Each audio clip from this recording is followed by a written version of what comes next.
situation and the lifestyle and everything else, that you cried out to God during that time.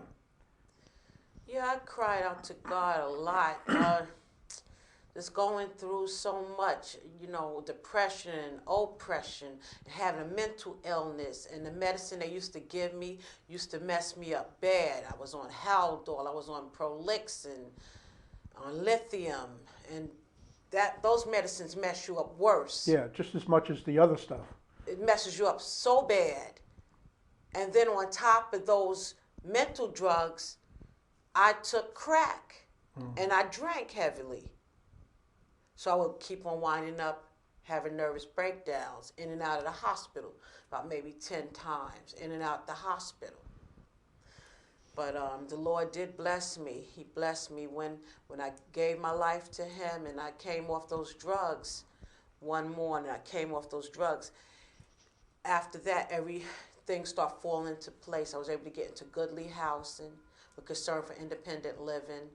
Denise Duncan is the administrator, and I love her with all my heart. I've been with them for 11 years in goodly housing. And, God is just awesome. He saved me. I feel so good that I'm saved. I can never go back to those ways again, ever again. I didn't have no shame in the things I was doing. I had no shame. Yeah. I did just this, that, and everything. Yeah. I had no shame. But now when I look back, I said, Lord, if I had my head on right, I would have been ashamed to do those things. But yeah.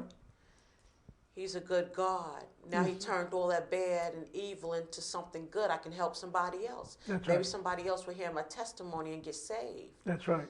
You I believe there's people listening right now. And you'll see the number at the bottom of the screen if you'd like to call in.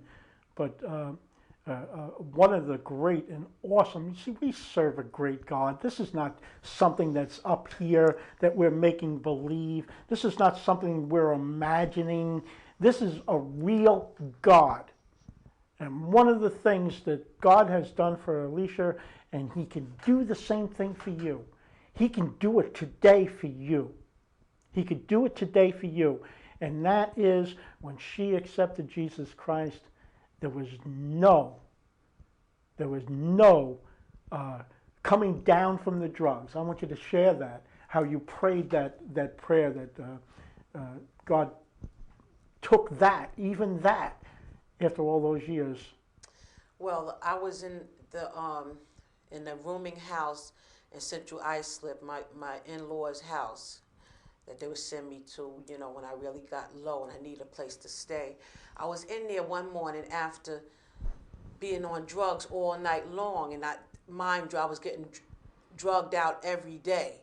This one morning, I got sick of it all. I said, Lord, I took the last 2 cigarettes and crumbled them up, threw them away. I said, Lord, please help me now. I'm going to stop these drugs, but I need your help. I can't have no cravings, no want or need for drugs. Take it away from me, Lord. I don't want to go to a rehab. Help me, Lord. I believe that the power's in you, in your name, Jesus. Not no rehab. It's all coming from you, the power. Please help me, Lord. Help me. And I never had a drug drug craving. I never had a drug He craving. took it away from you right then. Took it right then and there. You didn't have to go through withdrawal. Never went through one withdrawal. I mean, medically, this is impossible. This is impossible for somebody not to go through withdrawal after all those years of doing crack. I did. I went right through it just like as if I was normal. And then I felt good. I felt new. Yes. I put on clothes. I put on my skirt sets. I walked out. I went to church. I started going to church immediately. Yes.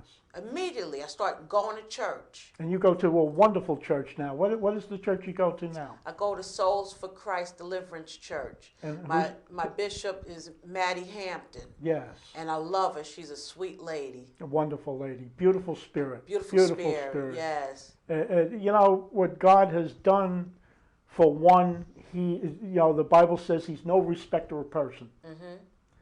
You need help today, God can give you that help. Yes, He can.